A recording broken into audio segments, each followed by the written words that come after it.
You're listening to the Hour of the Time. I'm William Cooper. Good evening, folks. I don't know where to start. This last few days has been quite an experience for me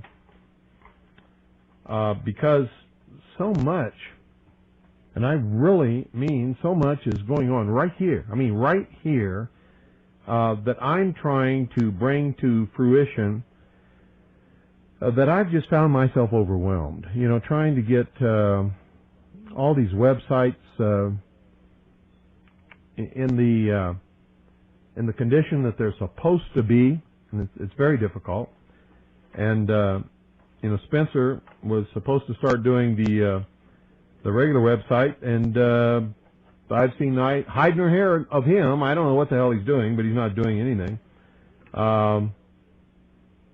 Ken, as usual, has been carrying the ball, and I've been trying to fill in wherever I can, whenever I can see, to do it, because I still can't see properly. My other functions are improving rapidly. And there are times when my right eye will cooperate with what my brain wants it to do, and there are other times when it just absolutely won't do that, and I just can't function in any capacity where I have to have the full use of my eyes. It just doesn't work. Now, you all know me. You've known me for years. You know how hard that is for me to even say, to admit, much less say. And then there, you know, I've been doing that lately, and so I'm sort of at the mercy of my health. And while my overall health is getting better, my eyes are not cooperating very well, or very much. And so I'm reminded of some of our long listener friends who are, and I hate to fall into this, and I'm not going to do it, this politically correct vocabulary of sight impaired or some bullshit like that. They're blind, okay? They're blind. They know they're blind. I know they're blind. You know they're blind. And if you see them walking down the street, you know they're blind. So what is all this, you know, you can't say they're blind because it might hurt their feelings? I don't think so. They know they're blind. What's the difference between saying they're vision impaired or they're blind? They're blind. They're blind, they can't see. I just hate this politically correct nonsense. It's the most unbelievable bullshit, deception, crap, you know, victimization stuff that I've ever seen in my life. I got a package today from an old friend who's blind. He knows he's blind. He doesn't mind admitting it. He doesn't care whether you call him vision impaired or blind. In fact, he would probably admit that vision impaired is not something that's high up on his list. He really, you know, doesn't go overboard for that. But if you were to call him vision impaired, neither would he be insulted. He's probably one of the longest listeners to the Hour of the Time. He's made probably more contributions to this broadcast than probably, and I'm talking about on air time during call-in time, than any other listener out there. And I'm talking about when he had the ability to call, he called and made contributions. Whether or not I agreed with him doesn't make any difference, because that's not the purpose of the broad. You don't have to agree with me. You just have to be polite, intelligent, and be able to support your argument. And there's times when he's supported his argument admirably, and there's been times when he's won his argument. There's been times when he's contributed and agreed with the argument that I put forth, or that other listeners to this broadcast, callers, if you will, have put forth. And there's been times when he and I have vehemently disagreed, but we have always disagreed on a pleasant note because we know how to disagree. We don't take it personal, and we don't get into a fight. we disagree upon the facts, and where we may enter into a dialogue, a discussion, a conversation, if you will, and we both put forth our argument. When it comes time to understand that he's not going to give and I'm not going to give, we don't get angry with each other. We don't call each other names. We don't enter into this did to, did not, did to, did not. You know, because when you reach that point of an argument where you understand that you're not going to agree, then that's where it's got to stop. And that's where we have stopped it. Well, Jeffrey Dykett of New Orleans is probably, to my knowledge, if not the oldest listener to this broadcast and contributor, and maybe the most single individual contributor to this broadcast. He is certainly very, very close to it. And today I get a big surprise in the mail. He sent me a 16 tape, and I'm talking about 16 tape, both sides of each tape, series of lectures given by some, and I'm not going to tell you who it was given by. I'm going to listen to all these tapes, and if it's really good stuff, then you'll hear parts of it on the hour of the time. I will credit the individual who gave those lectures, and I'll tell you where to get that series of tapes. But I did listen to one of them, and it was very, very good, really good. And so I'm looking forward to listening to the whole thing. But if it's 16 tapes, and if each side is a half an hour, we're talking about 16 hours. If each side is 45 minutes, we're talking about 24 hours of listening to tapes. And, you know, if they're good tapes, I will listen to them, but it may be a long time before you hear the results of it. But anyway, I want to thank Jeffrey on the air, because he is, to my knowledge, the oldest listener and contributor to this broadcast. And where we may not have always agreed on issues, Jeffrey's always been polite, intelligent. He's always known when to call it quits, and he has fielded his arguments admirably. And believe it or not, folks, we've agreed on most of the issues that he's ever called in about.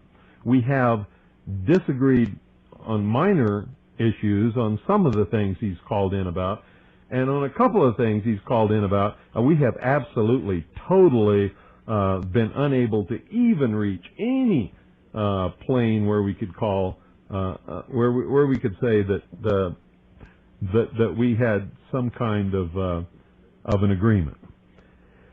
But that doesn't matter. It's not what this broadcast is all about. This broadcast is about truth. And I've always broadcast to you truth, documented and sourced, and attempted to instill in you the desire to always seek or, if you will, mount a quest for the truth and not be satisfied until you reach it. Which means listen to everybody, read everything, believe absolutely no one, and no thing unless you can prove it in your own research.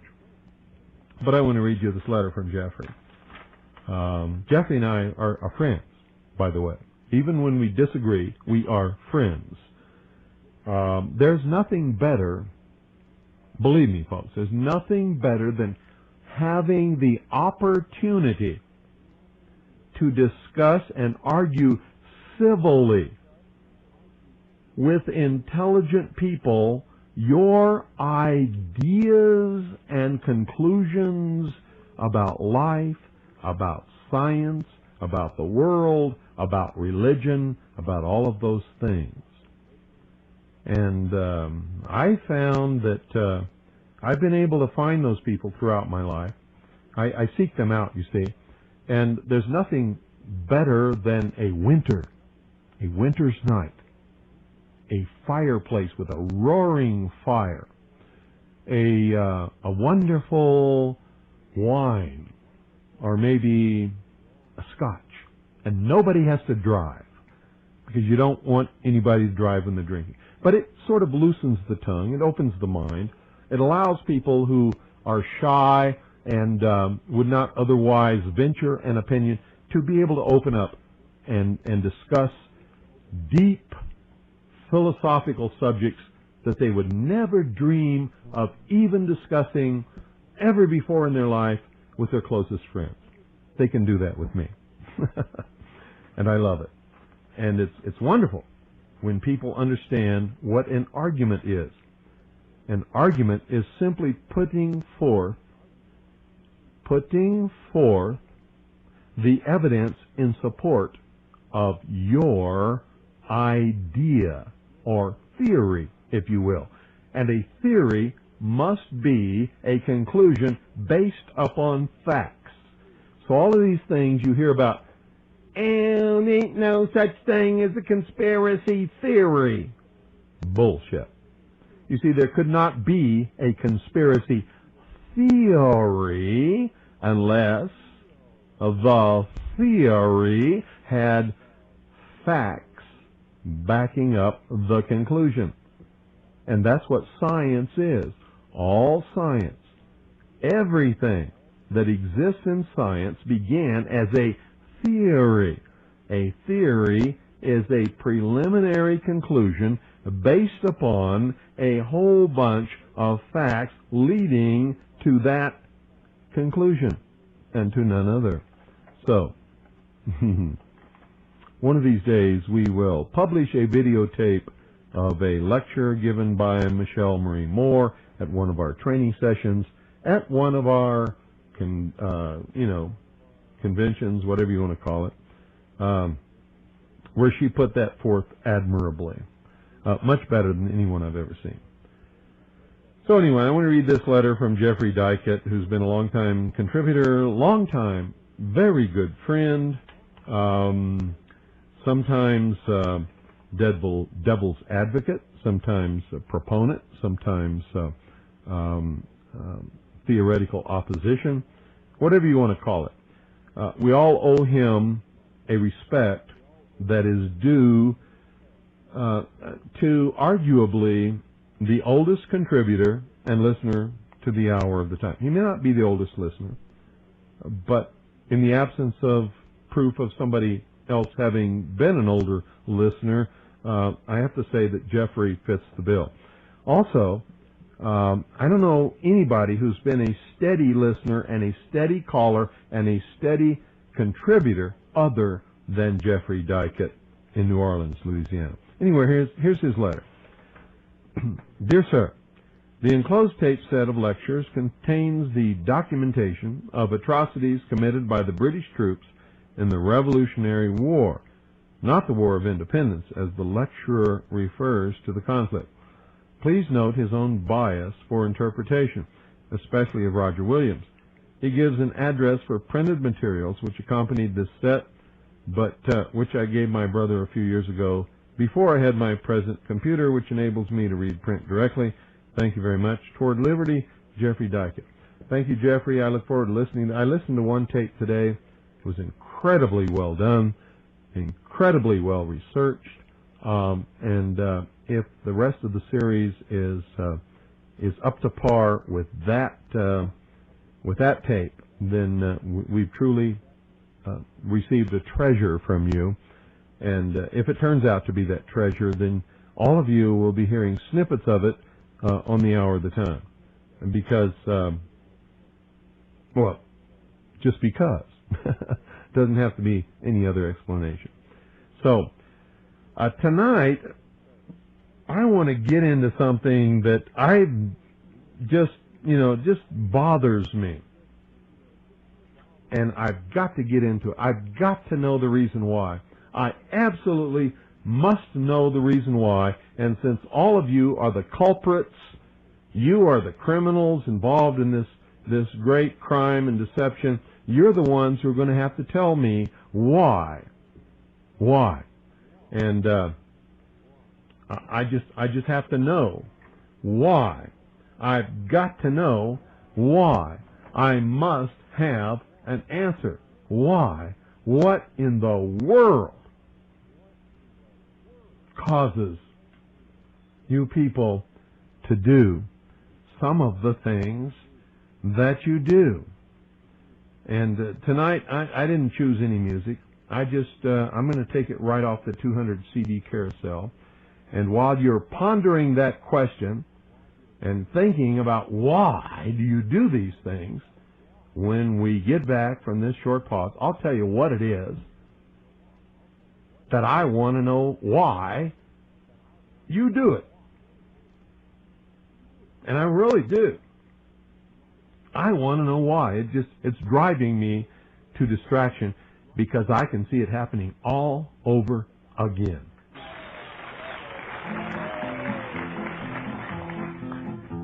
I'd love to roam out yonder, out where the buffalo wander. Free as the eagle flying, I'm a roping and a tying, I'm a roping and a tying. Give me my ranch and my cattle, far from the great city's rattle. Give me a big herd to battle, for I just love herding cattle. I am no Rancho Grande, I donde vivía. Había una rancherita que alegre me decía, que alegre me decía. Te voy a hacer tus aldores, como la cruz del ranchero, de los de cabo de cuero, de los de cabo de cuero. I'd love to roam out yonder, out where the buffalo wander. Free as the eagle flying, I'm roping and a tying. Well, you see, there were no brave souls who dared call before I mentioned the subject of tonight's broadcast. Isn't that amazing? Well, America is not known today for brave souls. In fact, it's a nation of cowards. Somebody should have been on the phone saying, whatever you're going to say, Bill, I've got something to say about it. But nobody did. So I'm going to tell you what it is. Throughout the history of this and every country of the world, there have always been people who have stood up on a soapbox or on the radio or on television or in a book or in print or in a magazine or in a pamphlet who said, tomorrow's doomsday. Tomorrow Jesus is coming. Tomorrow the world is going to end. Tomorrow all technology is going to cease to work because of Y2K. Tomorrow, all of the assembled armies of the Soviet Union are going to come storming across the Canadian and Mexican border and take over the United States of America. Ad nauseum. Ad nauseum. Now, these people have been saying these things forever since the beginning of time. And people have been listening to them and believing them and falling into their trap and wasting their energy and their money and their lives trying to counter these things and get ready for them, as if you could get ready for the end of the world. You can't get ready for that. What the hell's the matter with you?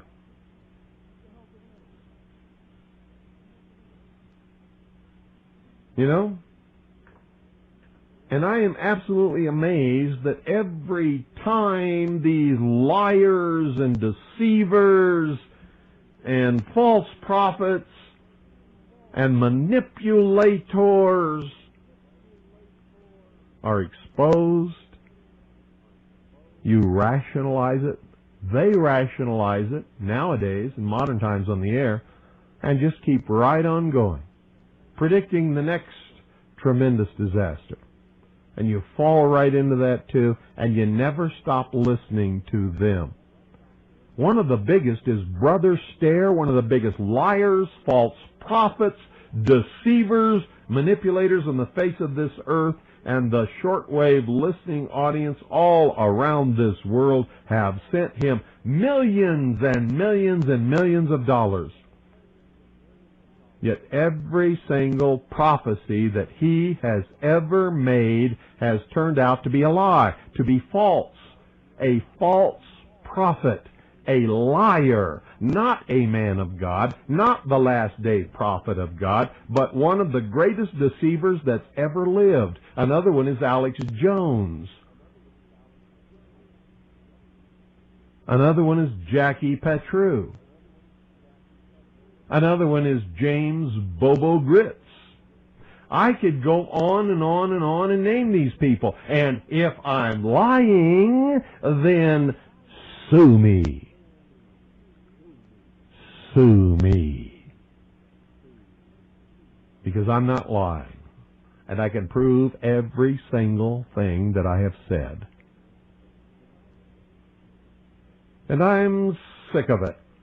Absolutely sick of it. And there are tons more, hundreds more that I have not named that you all know who they are. I mean, we could spend the whole hour just naming these people. And yet you have not learned your lesson. You still listen to them. You still believe them. You still fall into their trap. You still think Jesus is coming tomorrow. Yet he was supposed to be here on midnight, December the 31st, 1999. He ain't here. The world was supposed to end December 31st, 1999. It didn't end. Y2K was supposed to shut down all technology all around the world. It was supposed to be the beginning of the worst episode of human history. It didn't happen.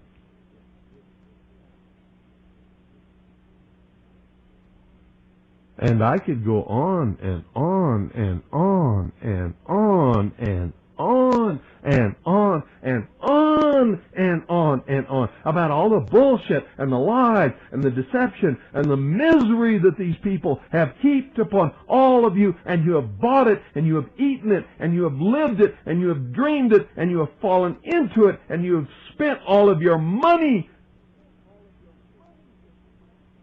trying to protect yourself from it, and none of it has ever happened, and yet you still are listening to these liars and deceivers and clowns and manipulators.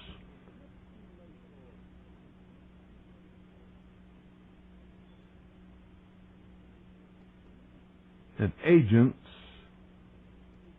of our enemies. I want to know why you do that. And don't tell me you don't, even though you are people in my audience listening to this broadcast, knowing that you never got any of that ever from this broadcast in the history of this broadcast. Why do you still listen to those people? And don't get me wrong, folks. When I say listen to everyone, read everything, believe absolutely no one unless you can prove it in your own research, it's predicated upon a couple of things. That you're not listening to someone who's been proven to be a liar over and over and over again. That you're not reading something written by someone who's been proven to be a liar over and over and over again. And that you actually perform some research in order to determine what you should or should not believe. I want to know why you are doing these things. It's driving me to distraction. And if you are the people that I am supposed to be representing, then maybe I'm in the wrong occupation. Because I got to tell you, if you're that stupid, I don't want to represent you. If you're that stupid, I don't want anything to do with you. If you're that stupid, I honestly and truthfully would rather not even be in the same country as you. If you want to know the truth. I mean, if you really, really want to know the truth, hey, that's the truth.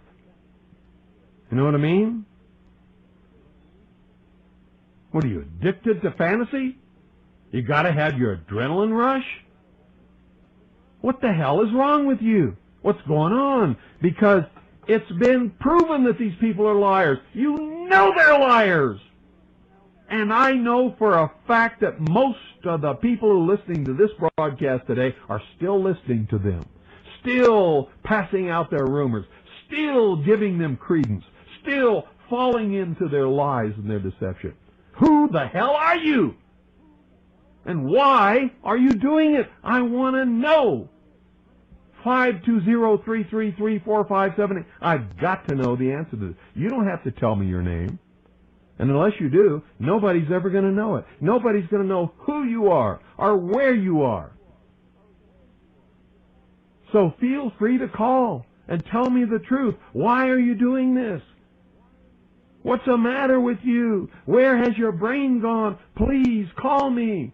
I mean, you don't have any problem calling them to spread the rumors and spread the lies and give your participation into the whole bullshit deception that's being worked on this country. I mean, you all are doing it. So why won't you call me and tell me what's it all about? And I don't know who you are. Unless you tell me specifically who you are and where you live, I have no idea whatsoever. And neither does anybody in the listening. So you're safe. You can do it. Please call me right now, 520-333-4578. Apparently, you must believe in all this bullshit, or you wouldn't be doing it. And if you believe in it, you must have some guts to back up your belief. So call me, 520-333-4578. Can you do that? Because I got to tell you right now, if nobody can do it, that's an admission that you're the biggest bunch of crap, bullshit, jerk off, no brain, absolute indication that the Illuminati may be right about the whole human race that's ever existed in the history of the world. And don't call me and say, well, because I listen to you, it's a proof that I don't listen to them. Bullshit. If you listen to shortwave, and if you listen to Patriot Broadcasting, I know that most of you listen to all those other clowns. And you know it too. You know I'm right. You know I'm right because I'm very seldom wrong. And it's the truth. And I'll tell you something else. The fact that this phone is not ringing right now is an indication that I have hit it right on the head. Good evening. You're on the air. Hello, Bill? Yeah. Joe from Southern Connecticut, and I'm a big fan of yours for many, many years. Hello, Joe. And the first thing I want to do is be very polite. Well, that's all you got to do is be polite and intelligent. That's all. That's all that it takes on this broadcast to get the ear of my listening audience. I want to say that you're absolutely right what you're saying about those other broadcasters, if you want to call them broadcasters. Well, they are broadcasters. Broadcaster means somebody who gets behind a microphone and sends out a message over the air. That's a broadcaster. You know, Bill, I wanted to bring something up to you. Well, how about answering my question first? All right, go ahead. Do you listen to these other people? No, I don't. You don't listen to any of them? No, I got tired of Bo Greitz because he was around Connecticut for quite a while with that case he was pursuing with that woman, and yeah, that kept a lot of patriots circling around in cul-de-sacs for a while instead of pursuing the real solutions for this country, didn't it? He had no solutions. He was just trying to get bigger and larger with his audience. Yeah, to keep you spinning around in his little cul-de-sac, so you could not address the real problems of the country, much less even think about solving them. Yeah, you know, you're so right, and I wanted to say something about a former friend of yours, if he's still a friend of yours, Craig Smith, Swiss America. Yes, he is. He had a 1-hour interview about a year and a half ago on CNBC. Uh-huh. And I was totally amazed, opposite from when he was a sponsor of your program. And I just want to say that I was very disappointed in Craig Smith. Well, you know, I've heard that from other people, but let me tell you something. Just like I can be friends with Jeffrey Dykett in New Orleans because Yes. we disagree, I'm sorry, go ahead. I can also be friends with Craig Smith. Craig Smith paid for the airtime for this broadcast for many years. Not only did he pay for the airtime of this broadcast, but he allowed me to make the commercials my own, and in those commercials, I told every single member of this listening audience not to ever buy collector coins, not to ever buy gold or silver coins based upon the fact that they might increase in value, but to buy them as a hedge against the total collapse of society when a gold or silver coin might save their life, might provide food for their family when nothing else would. Now, no other metal dealer would allow a broadcaster to do something like that because his job was to sell coins and make money at it. That was my question, and you answered it for me. Thank you ever so much. I want to get off the line, and I want someone else to call. And believe me, WBCQ is a heaven sent to us in Southern Connecticut. You better believe it. And say a little prayer for Alan Weiner and thank him because he's the one who made WBCQ possible. And believe me, you owe him much more than you think. And I also want to give my thanks to Becker Broadcasting for making everything possible for you. Well, thank you, because in the beginning, he is the one who is totally to blame for that. Okay. Good night to you, and the best of luck forever. Thank you so much for calling. Goodbye. 520-333-4578 is the number. Why? Why? I want to know why. Come on, call me and tell me why. This is really getting down into my heart and soul. I want to know, why do you do these things? Why, when you know that someone is a liar, do you continue to listen to them and give credence to what they say? Good evening. You're on the air. Hello, Mr. Cooper. Glad to talk to you tonight. I listened to Tex Mars. Yeah? And I don't agree with his revelations or the end of the world thing, but most of the time, at least the stuff I've been able to check out, he's been right on the other issues. And that's why I listen to him. Well, I'm not asking you why you listen to, somebody that you found out is telling you the truth on something. I'm asking you, why do you listen to somebody? What I really want to hear from is the people who probably will never have the courage to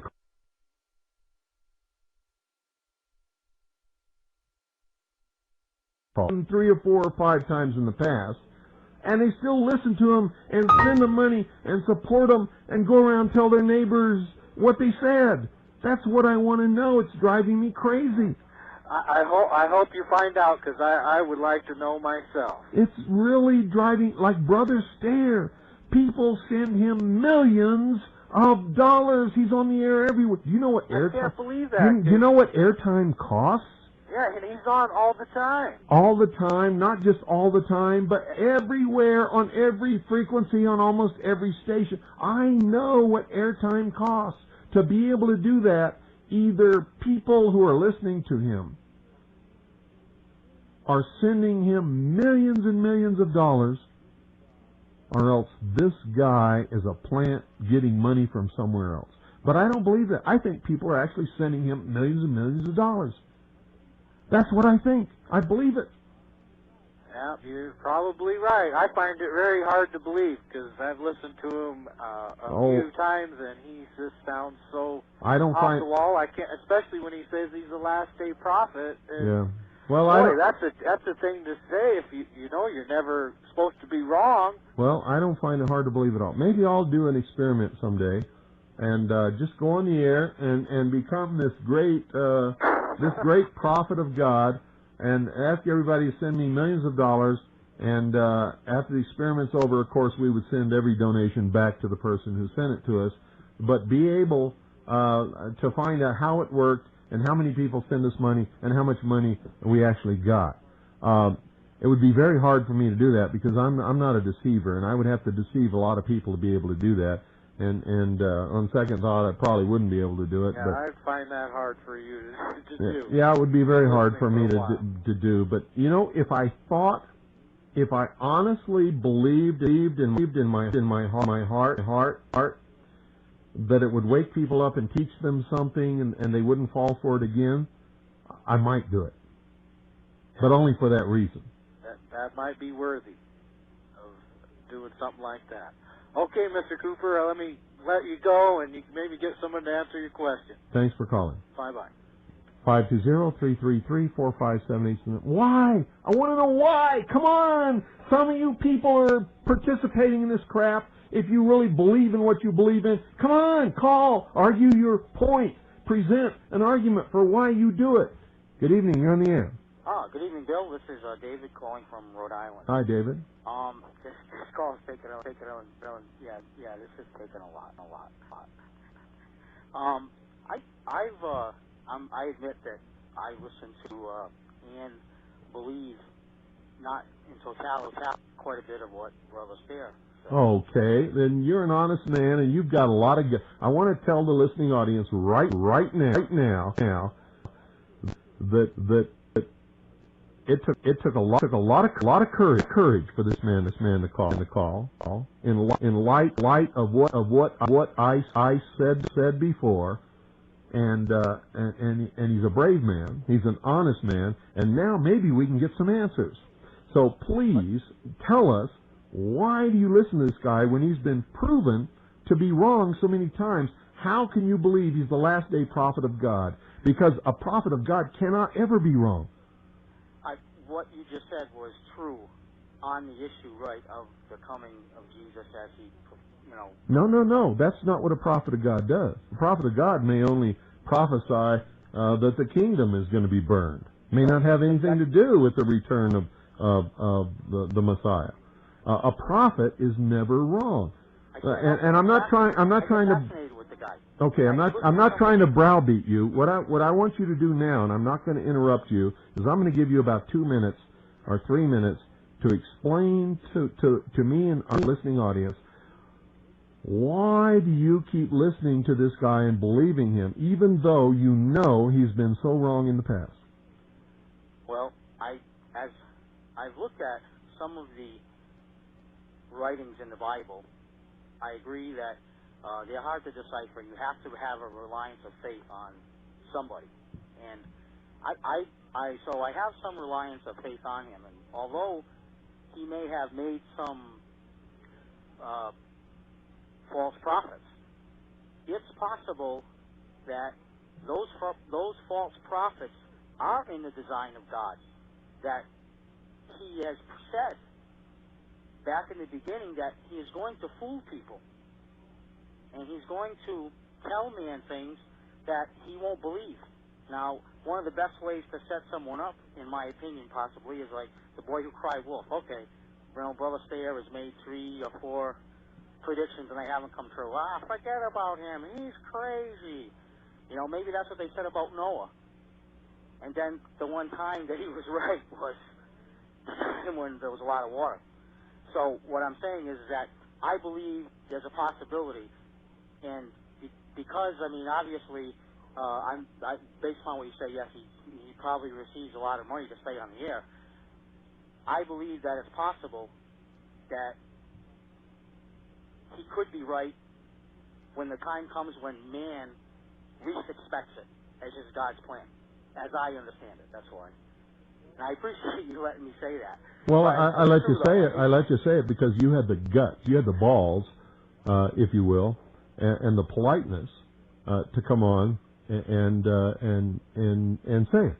So I appreciate that. That's nice of you to say, and because I'm a new listener, relatively, obviously, to your audience, especially the veterans, or especially the one that sent you the letter tonight. And it's hard to explain the thoughts that go on in my head as far as the changing in how I'm thinking. But you're right. I didn't, who wants, especially if you like a program or you like somebody, who wants to call and have a confrontation? It's just that obviously the scriptures and Brother Stair and people like that rely on faith, and I obviously know that the cost of airtime must be astronomical around the world because he went all over. It is, and all religion relies upon faith. That's the difference between religion and science. Religion is based upon faith. Science is based upon repeatable experiments, But which become called fact. And I like listening to your program because I've got a chance to call before, and I like calling and reminding you that it's awesome when you challenge callers and, either say, well, if you don't have proof, then don't talk about it. That's right. That's all. And I practice that a little bit every day of my life. Not a lot, just a little, because it isn't easy. Well, thank you. As soon as you say something that's true, people look at you like you have three heads. They're like, oh, we're supposed to say that. Sorry. That's right. Excuse me. Thanks for calling. I appreciate it. Bye, Bill. And thanks for having the guts to call. Thanks for the program, Bill. You're welcome. Good night. Now, you see, that's a refreshing change. See, most people, when challenged like that, would call with name-calling and vehemence and telling you I'm going to go to hell and all this kind of crap. But he didn't do that. You see, he was polite, he was intelligent, and he had guts. And I respect that. I respect mainly the guts. Good evening. You're on the air. Yeah, hi, Bill. Hi. There's another point to be made here. I listened to, for example, Alex Jones, and I long assumed that Alex Jones was an agent provocateur. No doubt about it. But I don't want anybody to take my word for that. Right. And so, but I continue to listen to him well beyond the point where I had confirmed that to myself sufficiently. Still, he's in the question box, but there's other paper in there that it's so loaded down that. And the point I want to make is that the question is, why do I waste my time continuing to listen to him beyond the point that I've made the judgment for myself that he's a fraud? Yeah, that's what bothers me. What's going on there? Well, the point that I'd like to make is that, you see, I'm not telling you not to listen to him. I would never do that. I believe in freedom. I believe in free speech. What I want to know is, why, when you know the guy has lied so much, are you still listening to it? Well, the point is, I guess what I want to make is, why am I not constructively engaged in doing something about the problem instead of spending my time listening to him? Well, that's another question, but that's not the topic of tonight's broadcast. What I want to know is, why are you still listening to him when you know and you've just admitted that the guy's full of crap? Well, I'm telling you, and it's not a pretty thing. I'm here to tell you. Okay, I'm going to shut up and I'm going to listen to what you got to say. And the point I'm making is that in my heart of hearts, I know that I'm wasting my time listening to this guy when I either ought to be going to bed and getting up bright and early and doing something constructive. And it's a human failing of otherwise wasting time. No, I don't buy that. It's like saying the devil made me do it. It's not a human failing. It's your failing. Why are you doing it? Don't say it's a human failing. Why are you doing it? That's what I want to know. Yeah, it becomes a vicarious thrill, and it's I could be wasting my time watching a sports game. That's a cop out. You could be doing some very constructive things. No. What I meant is there's really no difference in me listening to Alex Jones or watching a Knicks basketball game. That's true. But what I want to know is, why are you doing it? You haven't told us that yet. You keep saying it's no different from this, or it's no different from that, or it's a human failing, or the devil made me do it. Bullshit. What I want to know is, why are you doing it. And I'm not trying to make you feel bad. I really want to know in my heart. It's bothering me. Yeah, I can offer up some thinking on that. Feeling somewhat isolated and having time on my hands that I can't otherwise see my way to being constructive with, to do something about problems that I'm concerned about, I can fritter away time foolishly. So it's a substitute for action. Yeah. Is that what you're saying? Yeah. Okay. I can understand that. Why didn't you say that in the first place? I don't know if that hits. You see, we're not out to condemn you or make you into some terrible demon. I just want to know why. Yeah, and I think you should know why. And I think once you know why, maybe you can start doing something about improving on that habit. I understand, and that's why I called up, because I'm sure that there are others out there like me. And, you know, I'd encourage them, and I'd encourage myself to drop it once you've made the judgment move. In other words, I feel helpless. But if I listen to Alex Jones, he's going to save the world, and I feel like I'm a part of it, and I'm doing something, even though I know he's full of crap. No, you know, this gives me some kind of a feeling that I'm a part of it all. The latter part is more accurate. Well, sure, but it had to depend upon the previous part. No, I have no illusions that he's going to do anything but cause trouble and harm. And well, that's exactly what he's doing. He is causing trouble and harm, and he is, in the long run, discrediting anyone who stands up and believes in freedom, the Constitution, fact, legitimate conspiracy theory, which is based upon fact, which can be proven. All of those things. His mission is to totally discredit all of us. Absolutely. I'm quite confident that his handlers are the same handlers of Colonel Bo Gritz. Yeah. Same crowd. It's Bobo Gritz. Bobo. Yeah. Yeah, because he's got to be a bobo to think that we're so stupid to fall for his crap. Absolutely. And from where, you know, where I come from, down south, he's going to be Gritz, you know. I hope somebody in his town is giving him a proctological examination. Well, he used to belong to a little community up in the Northwest that he sort of founded and sold everybody a plot of land, which they found out they paid money for, but they didn't own, was actually owned by a trust controlled by Bobo Gritz. And one day they went over and just shot his house full of holes. There were so many bullet holes in his house that he never went back. Oh, I didn't know about that. Yeah. I was speaking more about Alex Jones. I hope somebody in Austin is checking into his affairs. Are you kidding? Austin is extreme left-wing Marxist city. Yeah. You can't get any more Marxist than Austin, Texas. Yeah, but there's some solid citizens there. Yeah, but listen to me very carefully. Alex Jones supposedly represents the right wing. Huh? Now, if he really represents the right wing, and if he's really the enemy of Marxist socialism that he pretends to be, how come those good citizens of Austin, Texas, haven't destroyed him already? Because they're letting him do what he's doing. That's exactly right, because he does it well, and he discredits their enemies and enables them to control the state of Texas and much of the United States of America within his listening audience. Like Mr. Hightower. Yeah. All right, sir. Thank you for calling. You're welcome. Very much.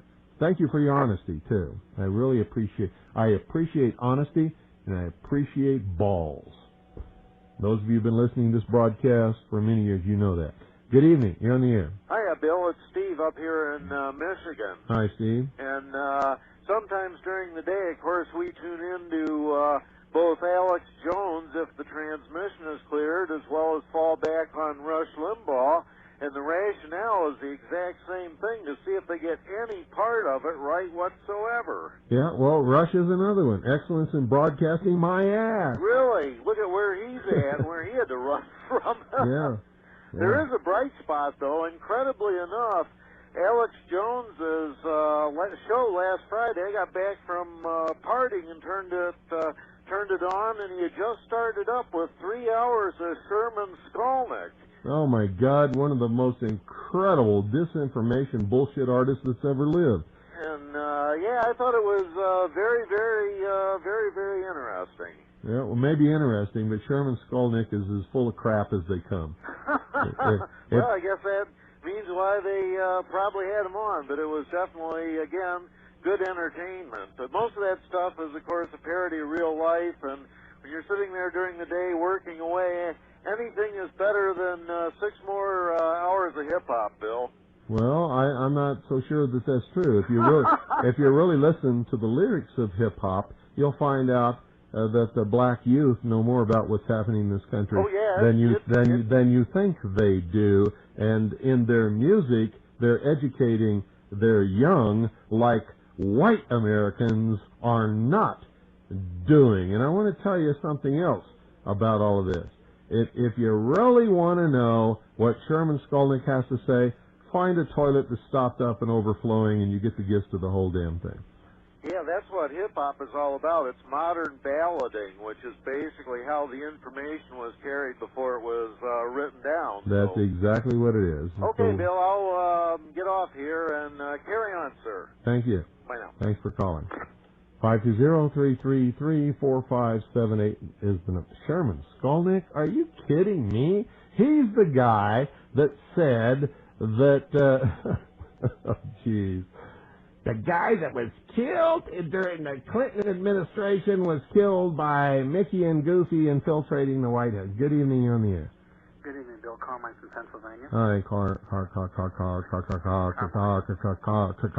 I'm trying to do the rap thing. Carmine. Yeah, it's the Carmine. Yeah, it's the mine. Okay. I think, first of all, I don't listen to Brother Stare. I stopped listening to Bogarts when he told everybody to start selling their weapons and buy fax machines.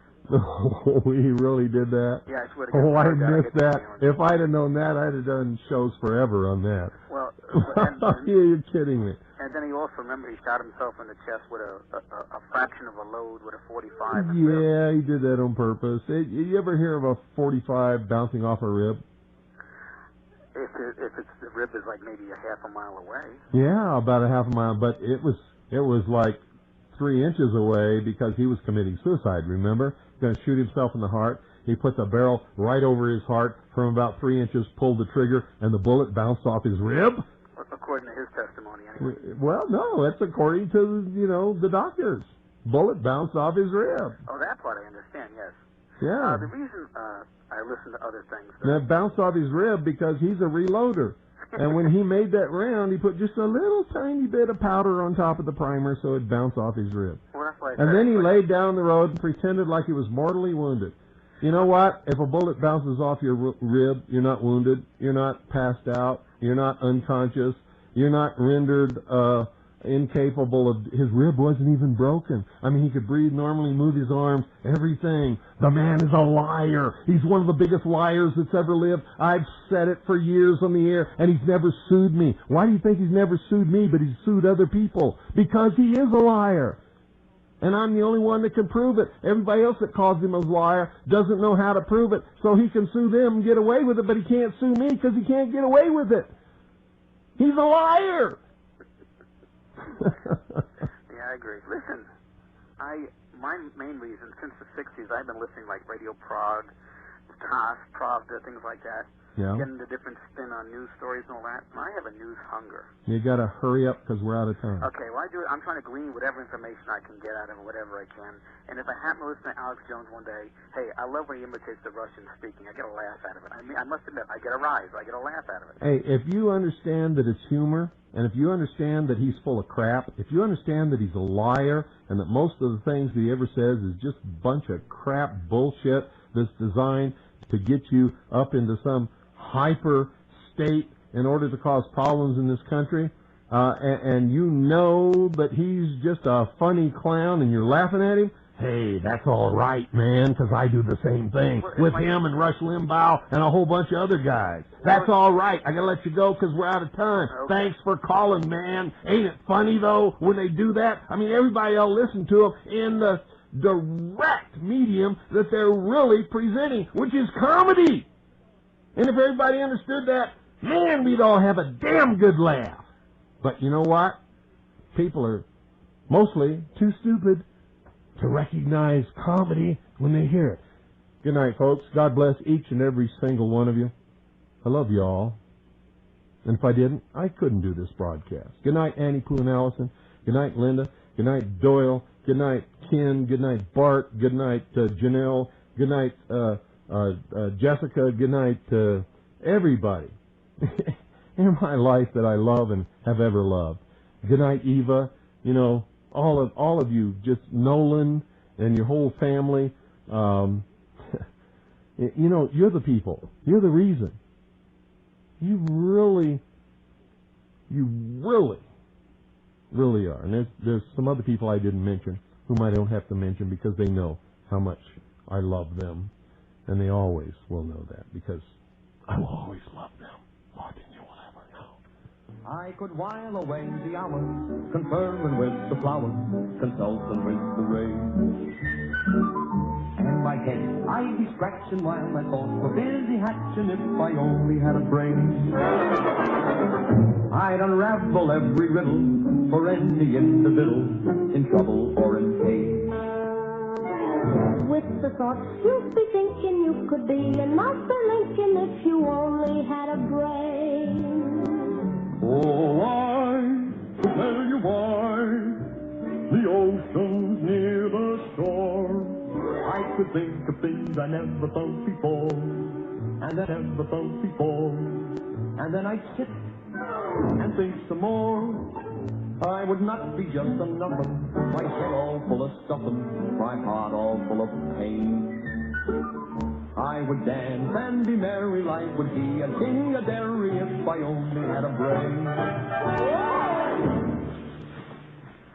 Wonderful. Why, if our scarecrow bat in Kansas could do that, the crows would be scared to pieces. They would? Where's Kansas? That's where I live. And I want to get back there so badly, I'm going all the way to Emerald City to get the Wizard of Oz to help me. You're going to see a wizard?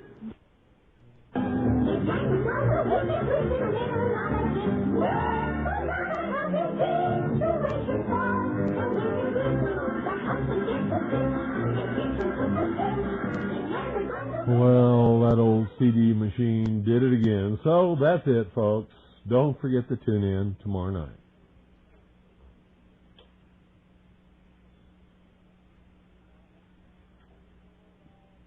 Why can't we go right on dreaming? This is oh so nice.